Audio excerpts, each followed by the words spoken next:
दोस्तों एक बार फिर से आप सबका स्वागत है करियर काउच विद शुभांकर पर। दोस्तों हफ्ते दर हफ्ते हम आपके साथ बात करते हैं करियर को लेके, और बात सिर्फ करियर की नहीं करते, हम आपसे बात करते हैं उन मोटिवेशन फैक्टर्स को लेकर भी जो कि आपको एक सफल करियर तक पहुंचा सकती हैं। एक बहुत बड़ी खबर जो है हमारे लिए वो होती है जहां पे हम लोग कुछ सुनते हैं कि किसी इंसान ने कुछ असाधारण किया है, तो हम लोग क्या कहते हैं कि भाई ये तो एवरेस्ट की शिखा पर चढ़ने जैसा था। तो एवरेस्ट की शिखा जो है हमारे लिए किसी भी कठिनाई का एक मापदंड बन चुका है। अरे आपने तो भाई एवरेस्ट की शिखा को छू लिया। तो दोस्तों एवरेस्ट की शिखा छूने वाले कुछ ही लोग इस धरती पर हैं जिन्होंने जो है इस शिखा को पहुंचकर ये दिखा दिया कि आप अगर ठान लें तो आप दुनिया में कुछ भी हासिल कर सकते हैं। The sky is the limit. और ये स्काई इज द लिमिट की कहानी को लेकर हम कई ऐसे वक्ताओं को अपने साथ मिलाते हुए चलते हैं जो कि आपको अपनी वो कहानी सुनाएं जहां पे उन्होंने अपनी असाधारण सी जो जर्नी है, ये जो उनका जो एक यात्रा रही, उस यात्रा की कहानी आप तक पहुंचाएं। एक दुर्गम चोटी तक पहुंचने में यात्रा भी उतनी दुर्गम होती है, लेकिन इस दुर्गम यात्रा को करने के लिए वो परिस्थितियां क्या होती हैं, वो तैयारियां क्या होती है, वो आत्मबल कहां से आता है। इस कहानी को सुनने के लिए आज हमने अपने स्टूडियो में बुलाया है तुलिका रानी जी को। तुलिका रानी जी उत्तर प्रदेश से पहली भारतीय महिला हैं जो कि एवरेस्ट की चोटी पर सफल तरीके से पहुंची। लेकिन इस सफलता की कहानी के पीछे कुछ असफलताएं भी है, वो कहानी भी वो आपको बताएंगी। इसके साथ साथ एयरफोर्स में रही हैं, वो आज किताबें लिखती हैं, वो टेडेक्स पे बातचीत करती हैं। तो आइए सुनते हैं तुलिका रानी जी की कहानी उन्हीं की जुबानी।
तुलिका जी, करियर काउच विद शुभांकर पर आपका बहुत बहुत स्वागत है। नमस्कार, जय हिंद।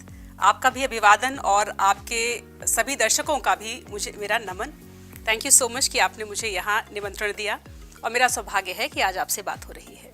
तुलिका जी, आपने तो माउंट एवरेस्ट की शिखा को भी छोटा कर दिया, और मैं जानना चाहूंगा आज के दिन में आपको यहाँ पे बुलाने का जो कारण है वो यही है कि हम आपसे सीख सकें कि हमारे मन में वो जज्बा क्या होना चाहिए कि हमारे हर एक चोटी को, जिंदगी में आने वाले हर एक समस्या को, उसको हम छोटा कर दें। जी, सबसे पहले तो मैं कहना चाहूँगी कि इंसान पर्वतों के आगे एक बहुत ही सूक्ष्म एंटिटी है, बहुत छोटी चीज़ है। तो हम किसी पहाड़ को छोटा कर सकें ऐसा तो शायद ही इंसान में कोई संबल होता हो, लेकिन हाँ, इंसान अपने आप को ज़रूर बड़ा कर सकता है। तो जब बात आती है आत्मबल की, जैसा आपने कहा, तो मेरा मानना यह है कि इस दुनिया में कोई भी काम असंभव लग सकता है लेकिन असंभव है नहीं। दुर्गम हो सकते हैं रास्ते, लेकिन पहुंच से दूर इंसान के नहीं होते। तो हर व्यक्ति को अपने आप में ये एक दृढ़ प्रतिज्ञा लेकर चलना चाहिए अपने मन में कि जो भी स्वप्न उन्होंने देखा है, पहली बात तो सपने देखिए।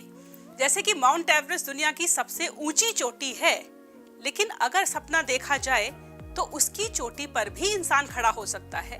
तो मेरा आज, क्योंकि करियर काउच में बात हो रही है, तो ज्यादातर लोग स्टूडेंट्स इस प्रोग्राम को देख रहे होंगे। मेरा आपसे कहना है कि आप सपने ऊंचे देखिए, बड़े बड़े सपने देखिए, और फिर अपने अंदर की पूरी क्षमता लगा दीजिए उन सपनों तक पहुंचने में, उन्हें साकार करने में। और इंसान जब स्पेस पर पहुंच गया जब मंगल ग्रह पर पहुंच गया, चांद पर पहुंच गया, जब समुद्र के अंदर इंसान पहुंच गया, जब एवरेस्ट की चोटी पर इंसान पहुंच गया, तो फिर ऐसा क्या बचा? स्पेस से लेकर 3 ही तो धरातल और स्पेस कहा जाता है, आकाश, धरातल है, अंतरिक्ष है और फिर नीचे समुद्र है। तो जब तीनों ही स्थानों पर मनुष्य पहुंच चुका है, तो क्या ऐसा कोई काम है जो मनुष्य के वश में नहीं हो? बिल्कुल सही बात कही तुलिका जी। तो फिलहाल मैं एवरेस्ट की चोटी के ऊपर ही मैं बात करूंगा। आपने एक इतनी बड़ी शिखा को छूने का दम में साहस दिखाया, तो क्या ये बचपन से आपका ये सपना था? माउंटेनियरिंग का सपना आपने अचानक कहां से देख डाला? बचपन में देखिए, हमारे अंदर कुछ सीड्स तो होते ही हैं, जो भी काम हम आगे जाके करते हैं। तो मैं हमेशा से एक ऐसी इंसान रही जिसे प्रकृति से बहुत लगाव था। मैं आज इस प्लेटफॉर्म के माध्यम से हर बच्चे को ये कहना चाहूंगी कि अपने आसपास थोड़ा सा आंखें खोलकर निहारिए और देखिए किसी फूल, पौधे, पेड़, पत्ती, चिड़िया या तितलियों को, क्योंकि वो हमें जीवन से जोड़े रखती हैं, अपने आप से जोड़ती हैं और हमें जीवन के सारे मूल्यों को बहुत सरल, सहज रूप से समझा देती हैं। तो मैं भी एक ऐसी ही बच्ची थी कि जिसको प्रकृति से बहुत लगाव रहा। और जब मैं भारतीय वायुसेना में भर्ती हुई 2005 में, मैं एक ऑफिसर बनी भारतीय वायुसेना में, और वहां से मुझे मौका मिला कि पर्वतारोहण टीम का मैं हिस्सा बनूं। तो भारतीय वायुसेना की पर्वतारोहण टीम का हिस्सा होते हुए मुझे माउंट एवरेस्ट पर जाने का मौका मिला। हालांकि ये बात अलग रही कि मेरे पहले प्रयास में मैं सफल नहीं हो सकी थी। और अब यहाँ से एक दूसरी कहानी शुरू हुई, और वो ही संघर्ष की कहानी। अवसर आपको मिल सकते हैं, लेकिन जरूरी नहीं कि हर अवसर में आप पहले ही प्रयत्न में सफल हो जाएं।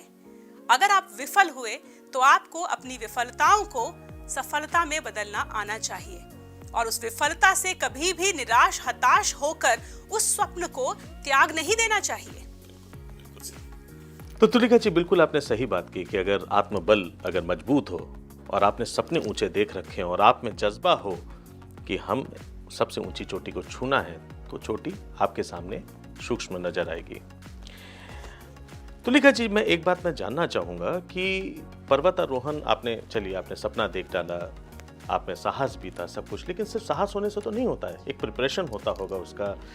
तो आपको क्या लगा, क्योंकि इतनी बड़ी हाइट है, इतनी ऊंची हाइट पे मैंने सुना है वहां पे ऑक्सीजन बिल्कुल जीरो हो जाता है, तो क्या आप इस चीज के लिए तैयार थी? कहीं डर नहीं लगा कि हो सकता है मैं वहां तक चढ़ने की कोशिश करूं? कई ऐसे कांड हुए हैं जहां पे लोग वापस नहीं आ सके आज।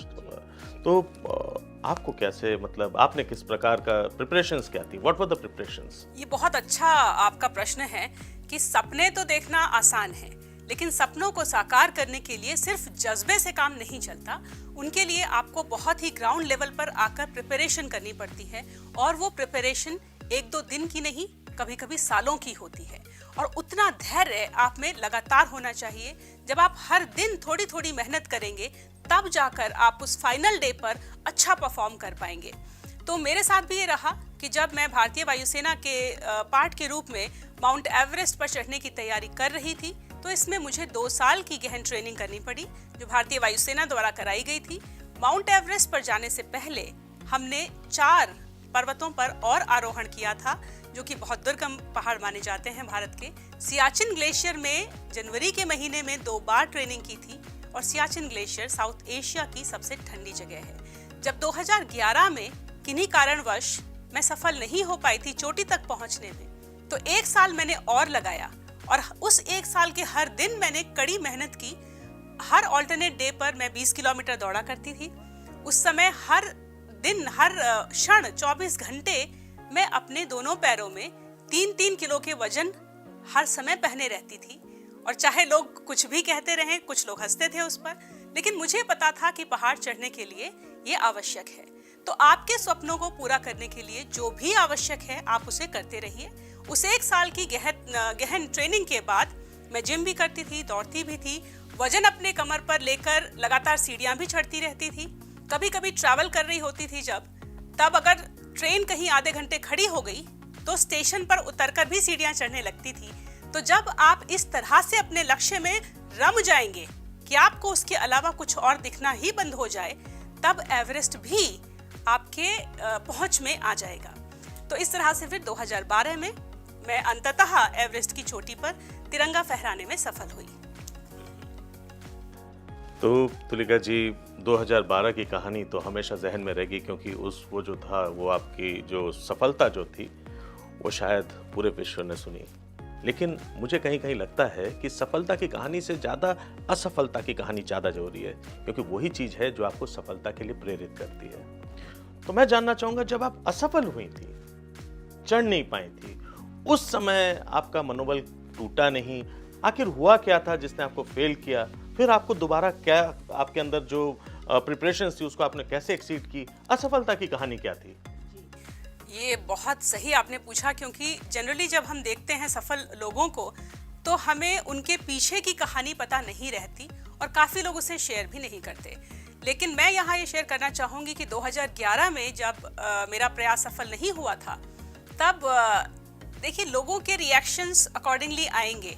अगर आप अपना लक्ष्य प्राप्त करने में सफल नहीं हुए तो हो सकता है कि कुछ लोग आपको ताने दें और कुछ लोग आपको ये कहें कि शायद आप में वो करने की सामर्थ्य ही नहीं थी। लेकिन आप पाएंगे कि अगर आपके मन में दृढ़ निश्चय है और अगर आपको अपने भीतर भरोसा है तो कहीं ना कहीं से आपको सहयोग भी मिल जाएगा। तो पहले वो कदम आपको खुद लेना होगा। अगर आपने अपना लक्ष्य खुद नहीं छोड़ा तब तक आप उस रेस में अभी भी हैं। इस दुनिया में, इस विश्व में कोई भी और रेफरी नहीं है आपकी अपनी क्षमताओं का। तो मुझे भी वो सहयोग मेरे परिवार से भी मिला और मैंने खुद में भी वो संबल रखा कि हो सकता है कि आज मैं काम नहीं कर पाई हूँ, लेकिन ऐसा नहीं कि आज नहीं तो कभी नहीं। और उसी के तहत मैंने अपने प्रयास जारी रखे और उस विफलता की कहानी जो सर ने भी कहा है, इस किताब में मैंने निहित की है।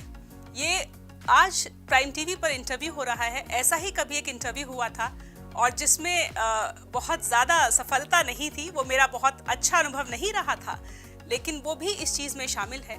उस विफलता से आज की सफलता तक की कहानी, किस प्रकार एक इंसान दुर्गम परिस्थितियों में से होते हुए भी एक सफल मानक के रूप में विश्व में स्थापित हो जाता है, उसकी कहानी। क्या आपके अंदर वो एक चीज होती है, जिजीविषा होती है, जो झारूपन होता है, जो आपको टूटने नहीं देता।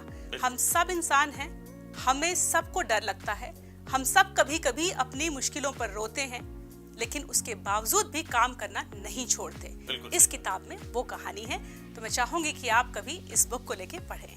तुलिका जी, बिल्कुल सही बात कि जो असफलता की कहानी होती है उसको पढ़ना बहुत ज़्यादा अनिवार्य है, ताकि आप खुद को प्रयत्नरत रखने के लिए वो जो मोटिवेशन रहता है, आप उतना इनफ मोटिवेटेड रहें और आपके अंदर विश्वास होनी चाहिए, वो जिजीविषा होनी चाहिए कि नहीं, मुझे वो अप्रोच वो नहीं छोड़ना है, मैं सफल होकर रहूँगा। बहुत अच्छी बात है। अच्छा तुलिका जी, मैंने सुना है कि आपने देश विदेश में लगभग 23 पर्वतारोहण किए, राइट? और उसमें से शायद सबसे बड़ा एक था कि ईरान में स्थित जो एशिया का सबसे बड़ा जो ज्वालामुखी है, उसकी भी चोटी तक आप पहुंची। तो ये कहाँ से आपके प्लान में आया और ये सारा जो प्लान होता था, ये कौन आपको बताता था? ये आपने कैसे रिसर्च किया और कैसे आप प्रिपरेशन करती थी? कहाँ से फंडिंग होती थी? ये कहानी होती कैसे थी ये पूरी? कभी कभी लोग इस तरह से बैठे रह जाते हैं हिचकिचाहट में कि हमें मंजिल तक का रास्ता नहीं दिखाई पड़ रहा। लेकिन मेरा मानना ये है कि जब आप पहला कदम मंजिल की तरफ बढ़ाते हैं तो आपको दूसरे कदम के रास्ते खुद दिख जाते हैं, अगले 10 कदम का रास्ता भी दिख जाता है। पहाड़ चढ़ने में मैंने यही जाना है, यही सोचा है। कभी कभी आपको बेंड भी मिलते हैं और आपको लगता है शायद इसके आगे रास्ता नहीं है, लेकिन अगर आप हिम्मत करके उस बेंड तक पहुंच जाते हैं तो देखते हैं कि रास्ता और भी है। तो मैं भी क्योंकि इस तरह से इस फील्ड में उतर चुकी थी, माउंटेनियरिंग के फील्ड में, और धीरे धीरे लोग जुड़ते चले गए। जहाँ तक कि आपने बात की ईरान में स्थित एशिया के सर्वोच्च ज्वालामुखी माउंट दामावंद की, जिस पर चढ़ने का मुझे सौभाग्य मिला, अपने देश को रिप्रेजेंट करने का सौभाग्य मिला और प्रथम भारतीय महिला होने का सौभाग्य मिला।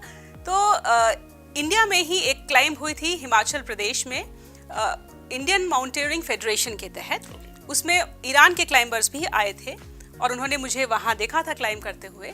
तो अगले साल उन्होंने अपने यहाँ पे एक पर्वतारोहण अभियान रखा इस ज्वालामुखी पर और उन्होंने मुझे आमंत्रित किया। इसके लिए मैंने भारतीय वायुसेना से छुट्टी की दरख्वास्त की, जो कि मान ली गई, और मैं छुट्टी लेकर इस अभियान के लिए ईरान गई थी। इसकी फंडिंग कहाँ से होती थी? फंडिंग मैंने खुद ही की थी उस समय पे। देखिए, बहुत एक्सपेंसिव स्पोर्ट है क्लाइंबिंग, मैं ये मानती हूँ। और इस मंच के द्वारा मैं ये कहना चाहूँगी कि जिस प्रकार हमारे बाकी स्पोर्ट्स में गवर्नमेंट की फंडिंग होती है, कॉर्पोरेट हाउसेस की फंडिंग होती है, वैसे ही पर्वतारोहण में भी फंडिंग दी जानी चाहिए, ताकि अभी भी रिसेंटली ओलंपिक्स में माउंटेन वॉल क्लाइंबिंग को इंक्लूड किया गया है एज ए न्यू स्पोर्ट।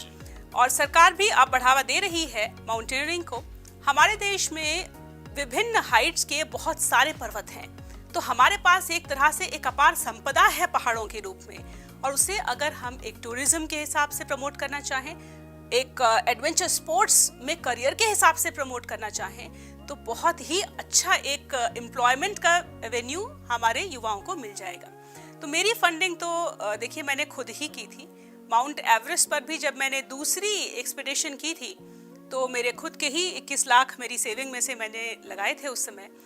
कभी कभी किसी फाउंडेशन का भी मुझे सहयोग रहा। अमर उजाला फाउंडेशन ने मेरी माउंट किलिमंजारो, जो कि अफ्रीका महाद्वीप की सबसे ऊंची चोटी है, उसे फंड किया था। तो जब आप कोशिश करेंगे, कभी खुद की कोशिश कीजिए, कभी कुछ दूसरे लोगों का सहयोग मिल जाएगा। तो इस प्रकार से मेरा पर्वतारोहण अभियान चलता रहा। हालांकि एक ऐसी चोटी है जो अभी भी मेरे मन में चढ़ना बाकी है तो बहुत सारी, पर जो first peak that I would like to climb is mount Cho Oyu, जो कि दुनिया की 6ठी सबसे ऊंची चोटी है नेपाल में। 8000 मीटर से ऊंची है, मृत्यु क्षेत्र में आती है। भारत की किसी भी महिला पर्वतारोही ने अभी तक उस पर आरोहण नहीं किया है, और मैं कोशिश कर रही हूँ कि मुझे उसको चढ़ने के लिए भी फंड प्राप्त हो जाएं। तो देखिए, जब हो जाएंगे तब वहाँ पे भी आरोहण किया जाए। बिल्कुल होगा। जब आपके इरादे इतने मजबूत हैं, इतने नेक हैं, तो बिल्कुल आपने सही बात की कि कुछ ऐसे स्पोर्ट्स हैं जिसको इंक्लूड करना चाहिए और भारत सरकार को देखना चाहिए कि उसमें भी फंडिंग हो। खैर, तुलिका जी, थोड़ा सा मैं पर्वत से नीचे आता हूँ और कहानी को दूसरी तरफ ले जाते हैं। आपने एयरफोर्स में बहुत समय बिताया, 10 साल आप एयरफोर्स में रहीं। आपने वहाँ पे सैकड़ों शायद वहाँ पे ट्रेनर्स को आपने सैन्य प्रशिक्षण भी दिया। इसमें से शायद 3 जो है वो भारत की प्रथम जो पायलट्स थी वो भी रहीं। तो ये जर्नी जो आपकी थी, क्या यही वो बेस था जिसने आपको पर्वतारोहण करने में मदद की, वो जो जज्बा बनाने में मदद की? बिल्कुल, भारतीय वायुसेना ने ही मुझे वह प्लेटफॉर्म प्रदान किया था जिसके तहत मैंने पर्वतारोहण के क्षेत्र में पदार्पण किया। तो सबसे पहले मैंने, जैसा कि मैंने बताया कि भारतीय वायुसेना की पर्वतारोहण टीम का हिस्सा रहते हुए ही मैंने अपने इस पर्वतारोहण करियर की शुरुआत की थी। उसके बाद वो इतना ज़्यादा मेरे लहू में रच बस गया कि मैं खुद ही अपनी छुट्टियां लेकर जाने लगी। आपने बात की मेरे एक जो मेरा करियर का बहुत हाई पॉइंट रहा, एक वायुसेना अकेडमी जो कि हैदराबाद में स्थित है, वहाँ पे मुझे मौका मिला कि मैं आउटडोर ट्रेनिंग इंस्ट्रक्टर के रूप में 2 साल से ज़्यादा कार्यरत रही। उसमें सैकड़ों भावी अधिकारी वहाँ पे प्रशिक्षण ले रहे थे और मेरा सौभाग्य था कि मैं उन्हें सैन्य प्रशिक्षण दे सकी। उस समय पे मुझे यह अनुभव हुआ कि इंसान को अगर थोड़ा सा मार्गदर्शन और थोड़ा सा इंस्पिरेशन, मोटिवेशन दे दिया जाए, तो वो अपने अंदर जो निहित डॉर्मेंट रूप में सुप्त अवस्था में पोटेंशियल है, उसको यूटिलाइज करके बहुत ज्यादा असीमित कार्य भी कर सकता है। बिल्कुल सही।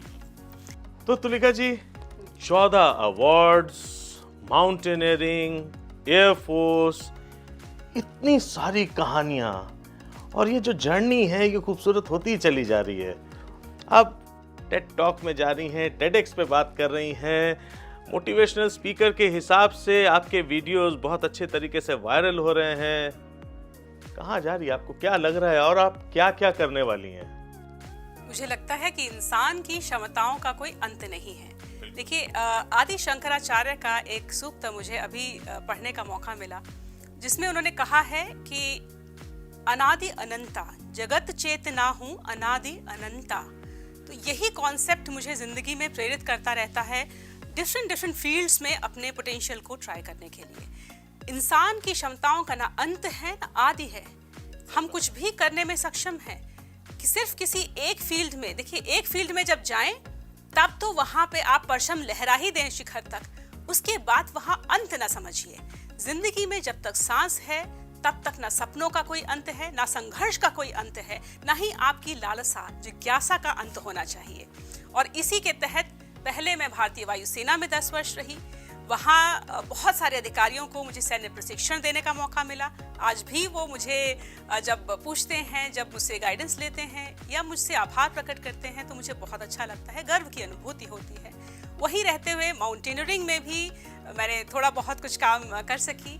उसके बाद राइटिंग के करियर में और पब्लिक स्पीकिंग, जैसा आपने कहा, पब्लिक स्पीकिंग इम्पॉर्टेंट इसलिए है, मैं आज बच्चों को भी कहना चाहूँगी कि आप अपने घर में, अपने स्कूल में, जिस भी क्षेत्र में आप हैं, आप बोलने की प्रैक्टिस कीजिए। क्यों? क्योंकि कम्युनिकेशन ही इंसान को इंसान से जोड़ता है।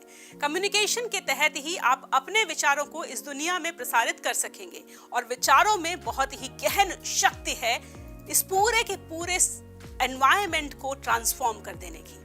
अगर आप कोई सोशल चेंज लाना चाहते हैं, एनवायरनमेंट के रूप में चेंज लाना चाहते हैं, अपने जीवन में चेंज लाना चाहते हैं, तो बोलने की थोड़ी प्रैक्टिस करते रहिए।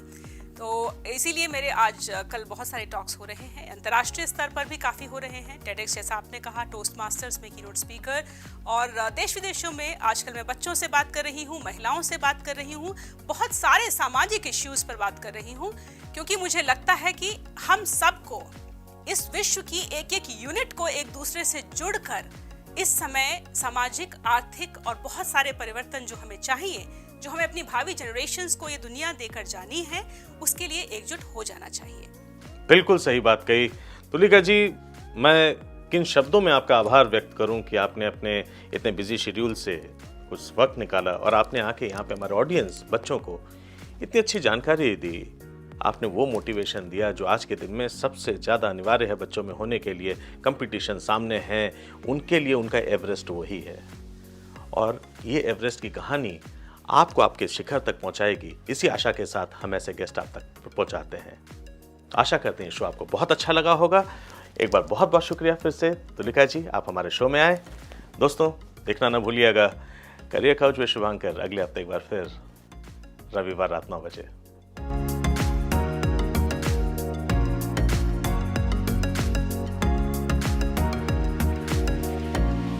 फ्रेंड्स, ये थी स्क्वाड्रन लीडर तुलिका रानी जी, जो कि एक फौजी है, एडवेंचरर है और आज के दिन एक सक्सेसफुल महिला है। तो स्टूडेंट्स, हम आप लोगों से हर दिन बात करते हैं और यही बोलते हैं, सिर्फ किताबी शिक्षा से कुछ नहीं होता है। आज आपने जो स्टोरी सुनी है वो सिर्फ स्टोरी नहीं है, एक जर्नी थी ऐसी महिला की जो हर मुश्किल में रह के भी जो अपना पैशन था उनको पूरा किया है। किसी के ऊपर निर्भर नहीं थी कि कोई उनके पीछे पड़ेगा और तभी जाके वो सक्सेसफुल होंगी। फेलियर्स बहुत देखा है उन्होंने, लेकिन जुट के रही और सामना किए सारे मुसीबतों की, और आज के डेट में उन्होंने अपने सारे ड्रीम्स को पूरा किया। तो आशा करते हैं आप हमारी कहानियां सुन के जरूर प्रेरित होंगे और अपनी लक्ष्य को पाने की पूरी कोशिश करेंगे। तो मिलते हैं कुछ नई एपिसोड्स के साथ on career couch with Shubhankar next Sunday on Prime TV. Bye bye.